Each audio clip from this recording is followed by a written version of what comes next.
अब सब सही हो जाएगा, रीज्वाइन कर लीजिए, ठीक हो जाता है।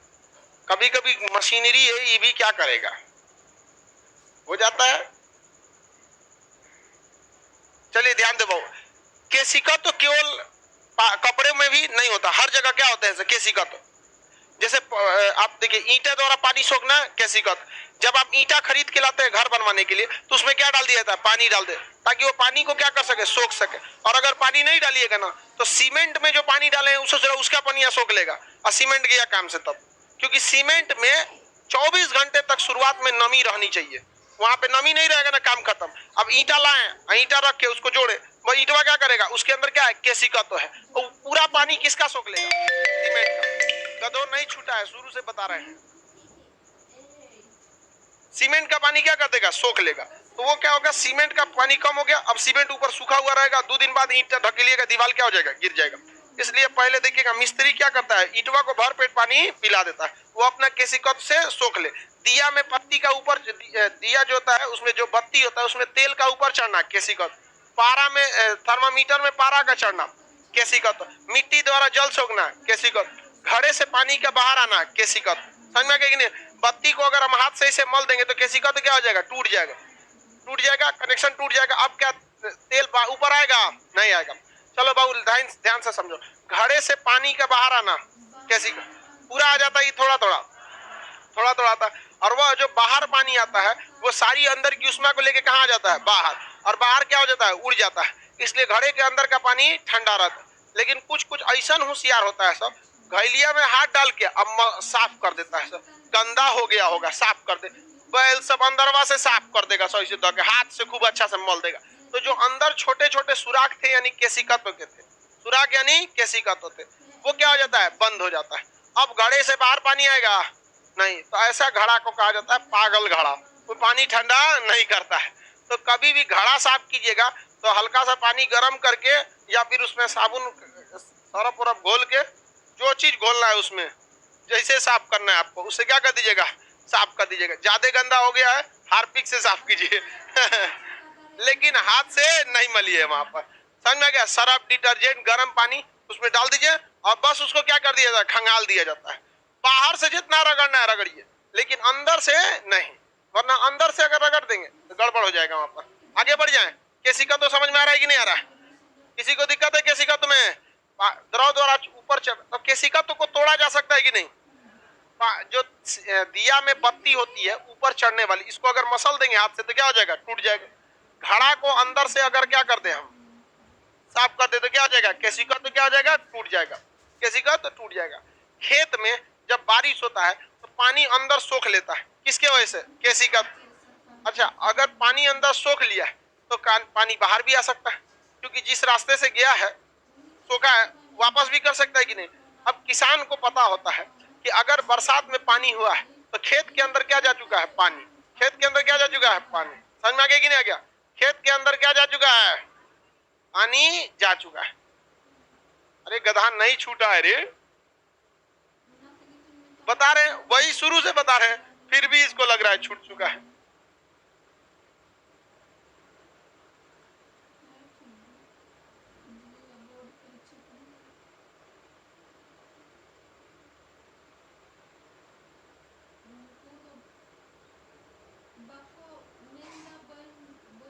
देखिए अगर पानी क्या, खेत में पानी क्या है, ये देखिए खेत है ये, खेत में अगर पानी सोख लिया, इसमें पानी क्या कर लिया है, सोख लिया है, पानी सोख लिया।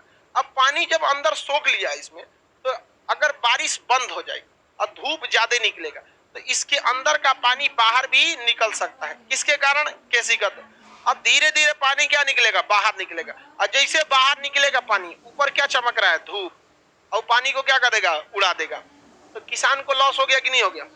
तो किसान के लिए समस्या है कि अगर वो बारिश के पानी को स्टोर नहीं कर पाता है तो उसके लिए क्या हो जाएगा, दिक्कत हो जाएगा। बारिश के पानी को स्टोर नहीं कर पाता है तो क्या हो जाएगा, दिक्कत होगा। इसलिए वो क्या करता है, खेत जोत देता है, क्या करेगा, खेत को जोत देता है। जब हल ले आके खेत को क्या कर देगा, जोत देगा, तो बताइए केसिकट तो क्या हो जाएगा, टूट जाएगा, केसिकट क्या हो जाएगा, टूट जाता है। अब क्या बाहर आ पाएगा, नहीं आ पाएगा। तो बरसात के बाद खेत क्यों जोत देना चाहिए, केसिकट। ऐसे कई लोगों को लगता है कि बरसात के बाद खेत जोतना काफी सिंपल होता है, और टफ हो जाता है, ट्रैक्टर पहुंच जाता है, नहीं समझे।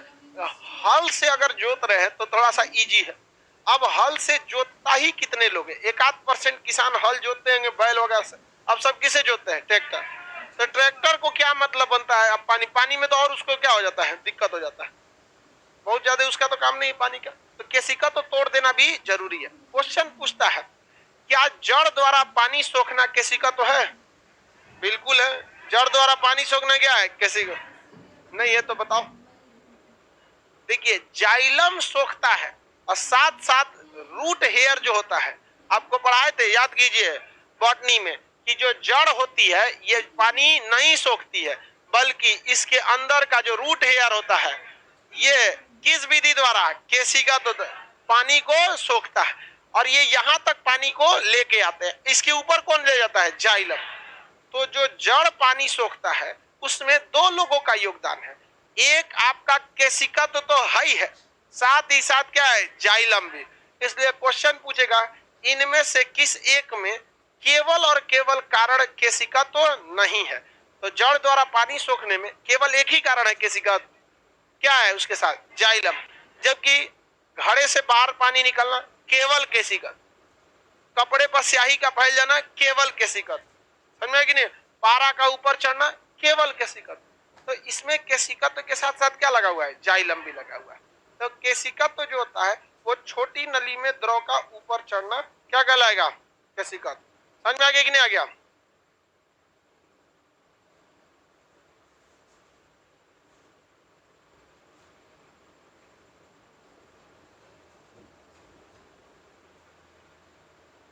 केसिकत का फॉर्मूला समझते हैं, किसका फॉर्मूला, केसिकत का फॉर्मूला। केसिकत का जो फॉर्मूला, कैपिलरी होती है, कैपिलरी में कोई भी द्रव क्या हो जाता है, ऊपर की ओर चढ़ जाता है।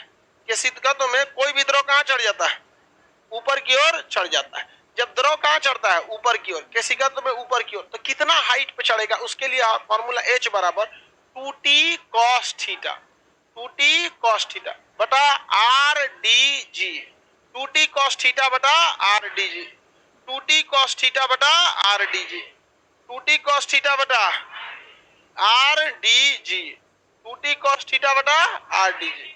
समझ में आ गया कि नहीं आ गया, आगे बढ़ जाए। 2t cos थीटा बटा RdG। खेत जोतने वाला बात समझ में नहीं आया, मत समझो, गधा कहीं का। खेत जोतने, ये बताओ कोई तो तुम्हारा ध्यान, एप्लीकेशन में से बैक होता है, एक बार बैक रील करो फिर समझ में आ जाएगा। गधा कहीं के, इनको समझ में नहीं आ रहा है। बताओ खेत वाले में कौन सा बहुत बड़ा तीर मारने वाला है, इनका ध्यान होगा कहीं और, अचानक याद आया नहीं पढ़ना चाहिए, बपौती समझेंगे सर को एक बार फिर से बता दीजिए।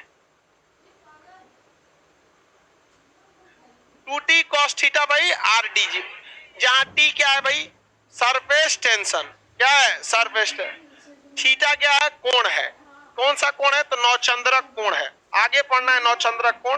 पानी जब किसी सतह पे अगर किसी पाइप में रखिएगा तो उसके अंदर का जो लिक्विड होता है, या तो उसका मेनिस्मस ऐसे बनता है या फिर उसका मेनिस्मस ऐसे बनेगा, इस टाइप में बनता है, मेनिस्कस कहते हैं इसे, नौचंद्रक। तो इसके सतह के साथ जो कोण बनाता है, इसी कोण को क्या कहते हैं, थीटा। ये आप लोग के लिए इससे कोई न्यूमेरिकल क्वेश्चन नहीं पूछता है, इस मेनिस्मस क्वेश्चन से खूब से खूब यही पूछेगा कि अगर शीशे पर पारा रख देंगे तो कितने डिग्री का एंगल बनेगा, शीशे पर पानी रखेंगे तो कितने डिग्री का, शीशे पर शुद्ध जल रखेंगे तो कितने डिग्री का, वस्तु को भिगाने के लिए, बस इस टाइप का। लेकिन अगर आप इंजीनियरिंग मेडिकल की तैयारी करेंगे तो उसमें आपसे पूरा वेल डिफाइंड न्यूमेरिकल क्वेश्चन भी पूछा जाएगा। तो पूछेगा भी क्यों नहीं, वहां आपसे इतिहास भूगोल जो नहीं पूछता है, तो बात तो बराबर करता है ना, इधर का उधर करके। यहाँ पर अगर आप ही लोग को केवल फिजिक्स केमिस्ट्री मैथ दे देगा, आप लोग से भी ज्यादा डीप से क्वेश्चन पूछेगा। आप लोग से सब्जेक्ट बढ़ा देता है तो सारे सब्जेक्ट से क्वेश्चन कम पूछता है। तो एंगल अभी आपको आगे पढ़ना है, मेनिस्कस का एंगल नौचंद्रक।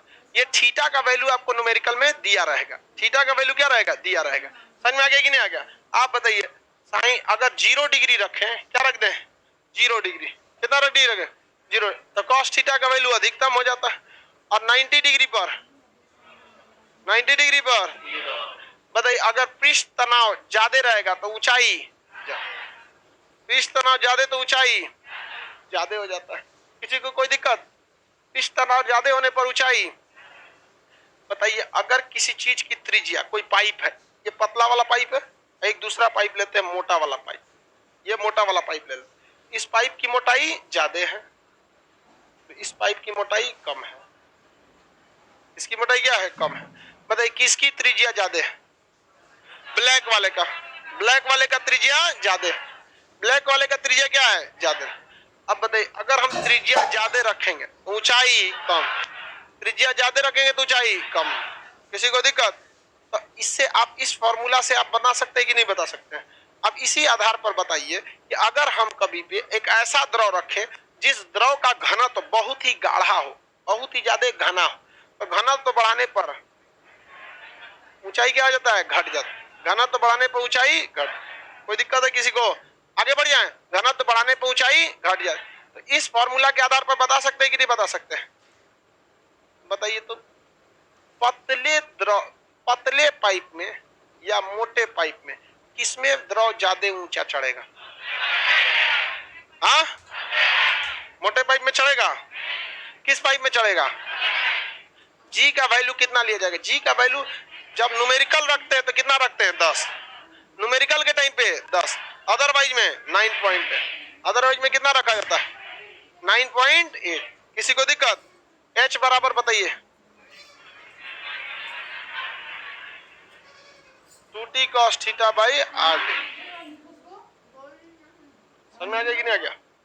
इस तनाव से भी समझ में आ गया? क्वेश्चन पूछा जाएगा तो बता देंगे। चलिए पूछते हैं।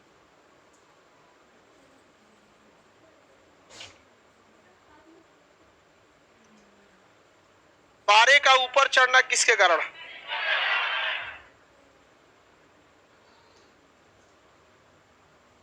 पेंट जो दीवार पे चिपकता है, असंजक बल की ससंजक बल? हाँ, दीवार पर पेंट चिपकता है असंजक, उसमें और चिपकाने के लिए उसमें प्राइमर मिला दीजिए, तारपीन का तेल मिला दीजिए, वार्निश मिला लीजिए।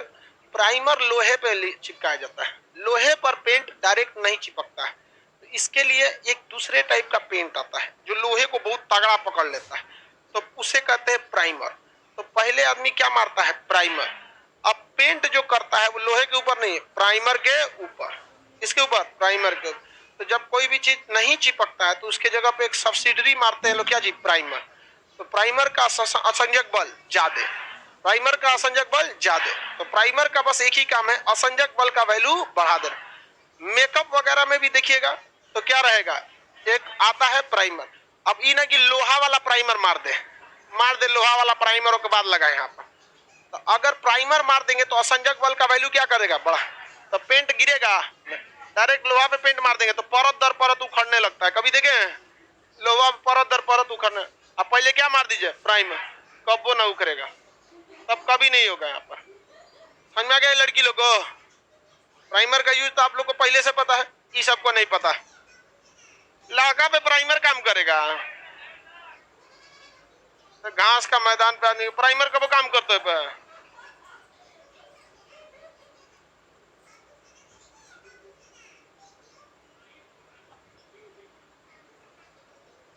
किसी को कोई दिक्कत नहीं? प्राइमर क्या होता है? पेंट की तरह होता है प्राइमर, जैसा पेंट होता है सेम वैसे होता है। ब्राउन कलर का आता है। किस कलर का रहता है? ब्राउन कलर का रहता है। इस पे प्राइमर लगा हुआ था, इस सबको ढकवा दिए हैं। उधर लाइट जो ऑफलाइन के लड़के हैं वो देख सकते हैं, जो उधर ऐसे छज्जा टाइप का निकला है ना, वहां पे उस पे ब्राउन कलर का देखो टीना को पेंट किया गया है। वो टीना जो है, टीना तो आपको सिल्वर कलर का रहता है, करकट किस कलर? सिल्वर। लेकिन उसमें देख रहे हैं ब्राउन कलर का पेंट दिख रहा है, वो पेंट नहीं है, क्या है? प्राइमर। प्राइमर का दो काम, जंग लगने से बचा देता है और उसके ऊपर अगर पेंट मारेंगे तो चिपक जाएगा, एकदम बढ़िया से चिपक जाता है, असंजक बल को बढ़ा देता है।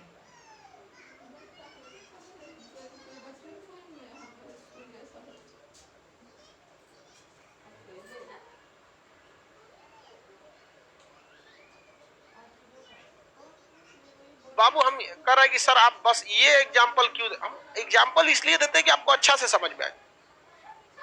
बाकी किताबी भाषा तो हम भी बोल सकते थे, कई वो लड़कियां गुस्सिया जाती है, हम ही लोग का एग्जाम्पल मिलता है। तो मेकअप तुम्हारा रजिस्ट्रेशन है, लड़का नहीं कर रहा है, रामो करम है। जिस दिन करना चालू करेगा दुकान पे शॉर्टेज हो जाएगा।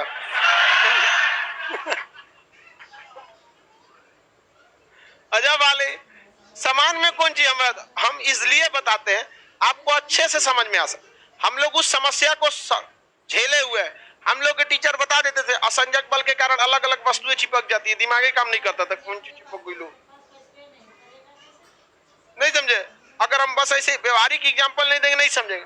अब गुस्सिया जाती है सब, हम लोग कहिए हाँ अरे नहीं नहीं कुछ कुछ होती है सब बड़ी देर गुस्सियाए वाली। इसको उसको लगता है कि गुस्सियाएगी तो पूरा दुनिया ओकरा मनाएगा। तो लाइफ में हमेशा याद रखो, कोई गुस्सिया गया छोड़ दो। समझ में आ गया कि नहीं? 2-3 दिन से ज्यादा कोई नहीं गुस्सियाता। तुम बात मानो मेरा, कितना दिन कोई गुस्सियाएगा? 6 महीना, कम से कम 6 महीना शांति से जियोगे ना।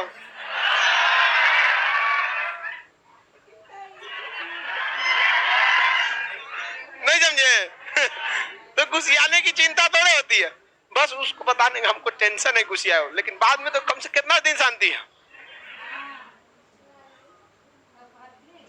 आगे बढ़े, लड़का लोग को याद रहेगा ना, कागज पे स्याही फैलती है। आप लोग बता लो, कागज पर स्याही ससंजक बल की असंजक बल किसके कारण पर? हाँ चलिए, अब फैल जाता है कैसिकत और लिखा जाता है असंजक बल। असंजक बल नहीं रहेगा, लिखाएगा नहीं। अगर असंजक बल को घटा देंगे तो कोई चीज चिपकेगा। शीशे का असंजक बल सबसे कम रहता, कुछ लिखिएगा लिखेबे नहीं करता है, नहीं लिखाता है शीशा पर, कांच पर नहीं लिखा। इसलिए हाइड्रोजन फ्लोराइड आता है। क्या आता है? Hydrogen fluoride. अंग्रेजी में इसे HF कहते हैं। तो अंग्रेजी में कौन चीज हाइड्रोजन फ्लोराइड कहते हैं, HF। अगर किसी स्याही में आप क्या डाल देंगे HF, तो यह अपना क्या बढ़ा लेगा? असंजक बल। और स्याही पर क्या हो जाएगा? लिख देगा, सॉरी कांच पर लिख देगा। तो कांच पर लिखने के लिए HF का प्रयोग। किसका प्रयोग? HF। पारा ऊपर चढ़ता है किसके कारण? बत्ती से तेल ऊपर चढ़ जाता। आप बत्तियां कोई से ईंट देंगे तो केसिका तो टूट जाएगा। केसिका तो क्या हो जाएगा? टूट जाएगा। सूती वस्त्र में पानी फैल जाता है किसके कारण? केसिका तो ईंट देंगे ऐसे ऐसे तो फैलेगा, केसिका तो क्या हो जाएगा? टूट जाएगा। तो आप एक शर्ट को, सूती शर्ट जो होता है, सूती कपड़ा, शर्ट पैंट जो भी मिले सूती आपको, उसको ऐसे खूब अच्छा से फैला के अब पानी में से डालिएगा, ठीक है? 5 मिनट बाद निकालिएगा, पूरे केसिकत में क्या भर चुका रहेगा? पानी। लेकिन उसको ऐंठ दीजिएगा, ऐसे निचोड़ के खूब ऐंठ दीजिएगा ताकि केसिकत क्या हो जाए? टूट जाए। और तब 5 मिनट डालिएगा, निकालिएगा तो कहीं कहीं बचले रह जाएगा। तो आपको ऐंठ देने से केसिकत क्या हो जाता है? टूट जाता है। जड़ द्वारा पानी सोखने में क्या केवल एक ही चीज केसिकत होता है? और केसिकत का फॉर्मूला H बराबर RdG, 2D cos theta by RdG। पृष्ठ तनाव बढ़ने से केसिका तो बढ़ जाए, त्रिज्या घटने से बढ़, घनत्व तो घटने से, G का मान बढ़ने से घट। ये तो सिंपल सा है, इजी नहीं निकाल सकते हैं। अब इसके बाद है आपका नौचंद्रक, मेनिस्कस। नौचंद्रक या मेनिस्कस? नौचंद्रक या मेनिस्कस? देखिए देखते हम लोग, नौचंद्रक या मेनिस्कस। कोई भी अगर ट्यूब है, परख नली, इसमें द्रव का एक लेवल होता है। अगर हम यहाँ तक लेवल में क्या भरना चाहते हैं, कोई लिक्विड भरना चाहते हैं, तो ये लिक्विड इन दीवारों के साथ इस तरह से बिहेव करता है, इसे हम लोग क्या कहते हैं? नौचंद्रक कहते हैं, मेनिस्कस। कुछ लिक्विड इस पर इस टाइप का फैलेगा ऐसे, इसे क्या कहेंगे? नौचंद्रक। और कुछ लिक्विड इस शेप में जाएगा। तो ये इसी ऊपरी सतह, द्रव के ऊपरी सतह की आकृति को हम मेनिस्कस या नौचंद्रक कहते हैं। द्रव के ऊपरी सतह को क्या कहेंगे? नौचंद्रक, मेनिस्कस या नौचंद्रक। याद रहेगा ना? अलग अलग लिक्विड का मेनिस्कस का डिजाइन जो होता है वो अलग अलग होता है।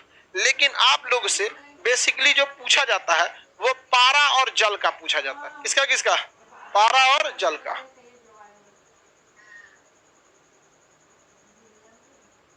दो चीजों का पूछा जाएगा।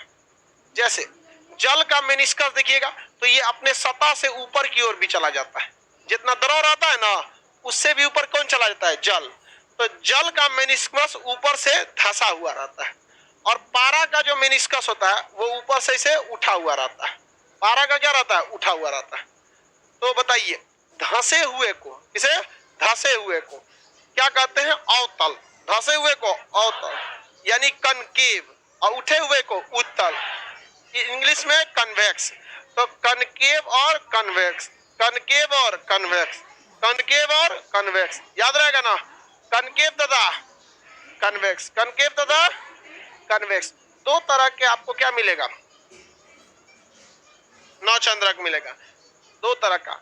जल का नौचंद्रक अवतल, जल का नौचंद्रक अवतल, पारे का नौचंद्रक उत्तल। पारे का उत्तल होता है, पारे का कैसा होता है? उत्तल। इंग्लिश में से कन्वेक्स कनकेव, कन्वेक्स और अगर अवतल उत्तल समझ गए तो एक चीज और याद रखिएगा इसमें, कहेगा जल का जो सतह होता है नौचंद्रक, अगर जल को लबालब भरेंगे तो जितने लेवल पे भरेंगे ना तो उसका नौचंद्रक उससे थोड़ा सा क्या हो जाता है? ऊपर हो जाता है। तो जल में देखिएगा विशेषता, दो चीज याद रखिएगा जल के सेंस में। पहला, इसका नौचंद्रक कैसा होगा? अवतल। कैसा होता है? अवतल। दूसरा, यह सतह से कहाँ चला जाता है? ऊपर। सतह से ऊपर, या सतह से भी कहाँ चला जाता है? ऊपर चला जाता है। दूसरा ये हो गया पारा। क्या हो गया? पारा। पारा में याद रखिएगा जो पारा होता है, पारा, इसका अगर नौचंद्रक देखेंगे तो कैसा होता है? उत्तल। पारे का नौचंद्रक उत्तल होता है, पारे का नौचंद्रक उत्तल। और इसका सतह से कहाँ रहता है? नीचे, सतह से नीचे। ये दो क्वेश्चन कभी कभी रेलवे के एग्जाम में आपसे पूछ दिए जाते हैं। रेलवे में टेक्निकल टाइप का इस टाइप का क्वेश्चन पूछता है, हालांकि बाकी एग्जाम में नौचंद्रक से सवाल नहीं आते। आपके पीडीएफ में जो फोटो बना है वो थोड़ा सा धुंधला बन गया है, आप उसको डिजाइनिंग कर दीजिए। देखिए उसमें पानी भरा है लेकिन धुंधला बन गया। अरे नौचंद्रकवा बनाओ ना ऊपरा से, कह रहा पानी तो है ये।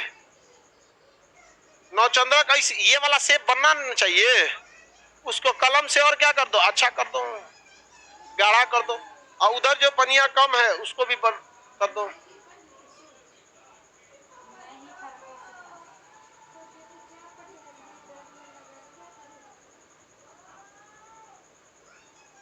थोड़ा सा डार्क हो गया है।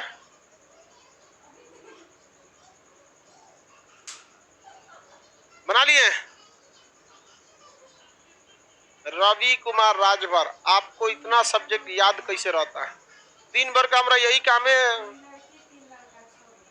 अब पंडित जी को कहोगे इतना श्लोक मंत्र कैसे याद रहता है? काम है वही है। अपनी मम्मी से पूछिएगा कि इतना सब खाना बनाना कैसे जान गए? अगर हाउस वाइफ होंगी तो खाना बनाने ही काम होगा। दुनिया में कोई तेज और कमजोर नहीं होता है। कौन कितना समय दिया बेहतरीन ढंग से।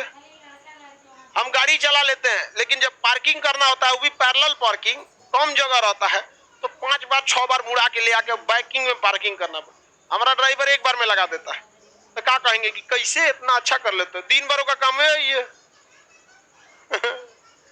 तो कोई बाबू तेज और कमजोर नहीं होता है। कितना समय दिए आप लोग, तो समय कहीं और दिए। क्या बताइए उसमें आप कमजोर हैं?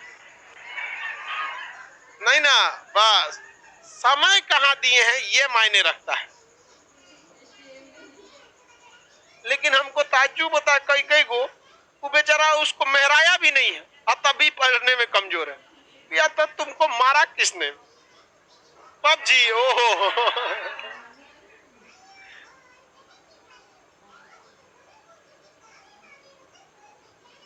आगे बढ़ जाए बाबू, नौचंद्रक याद रहेगा। पारे का नौचंद्रक, पारे का नौचंद्रक उत्तल, जल का नौचंद्रक अवतल, जल का और पारा का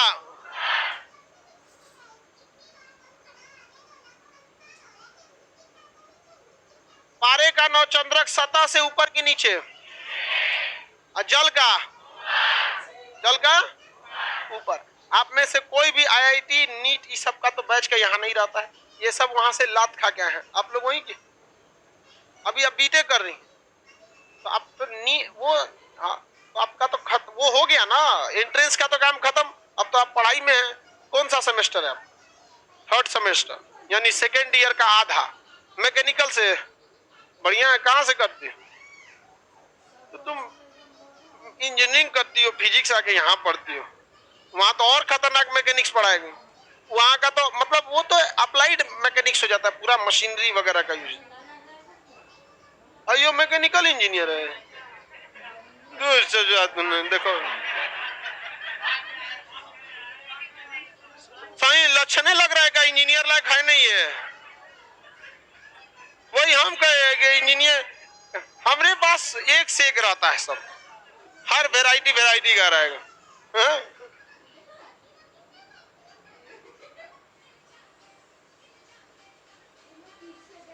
हाँ, एक चीज हम देखे हैं, इंजीनियर जो नीट का मेडिकल की तैयारी करते हैं, सो बायोलॉजी हमारा देखता था हमको, तो उन लोग का बायोलॉजी बहुत ज्यादा बड़ा होता है। ऐसा नहीं कि टफ नहीं होता, मतलब बड़ा होता है कोई भी चीज को, वास्ट। वो एक देख रहे थे कि नीट का तैयारी कर रहा है, और हम पढ़ा रहे थे हार्ट का दाया नीले बाया नीले ये सब पढ़ा रहे थे, तो वो देख रहा था। हम कहे तो कौन जी में तुम्हारा तो इससे बड़ा सिलेबस है ना। कैसे जी बड़का है, समझे में नहीं आता है। चलिए अब ध्यान से देखते हैं। नौचंद्रक समझ में आ गया? आपको केवल और केवल क्वेश्चन पारा या तो जल से रहेगा, बाकी इससे ज्यादा आपसे क्वेश्चन नहीं पूछेगा। देखिए नौचंद्रक जो होता है किसके, कांच के साथ देखा जाता है। हमारे यहाँ जो भी टेस्ट ट्यूब प्रयोग होता है कौन सा होता है? कांच का।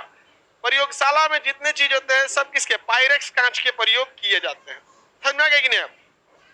पारा कांच के साथ क्या लगा सकते हैं? पारा। कांच के साथ क्या लगा सकते हैं? जल। कांच के साथ क्या लगा सकते हैं? शुद्ध जल। शुद्ध जल का पीएच। हाँ, पारा जो होता है कांच के साथ 135 डिग्री का एंगल बनाता है। कितने डिग्री का? कांच और पारा 135 डिग्री। कांच और पारा 35 डिग्री। कांच और साधारण जल 8 डिग्री, और कांच और शुद्ध जल 0 डिग्री। कितने डिग्री? 0 डिग्री। आप इसको याद रखेंगे, माइनस नहीं है जी। माइन हाँ?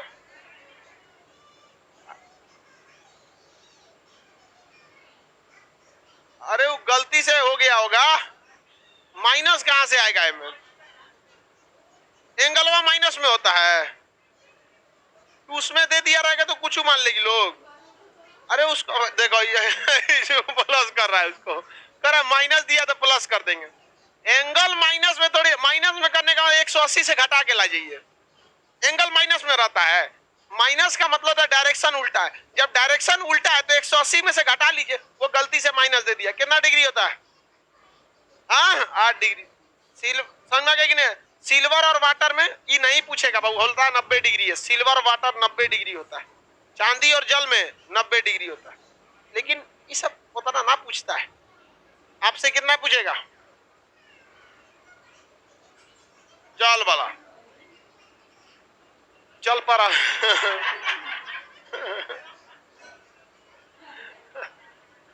बताइए, कांच और पारा। कांच और पारा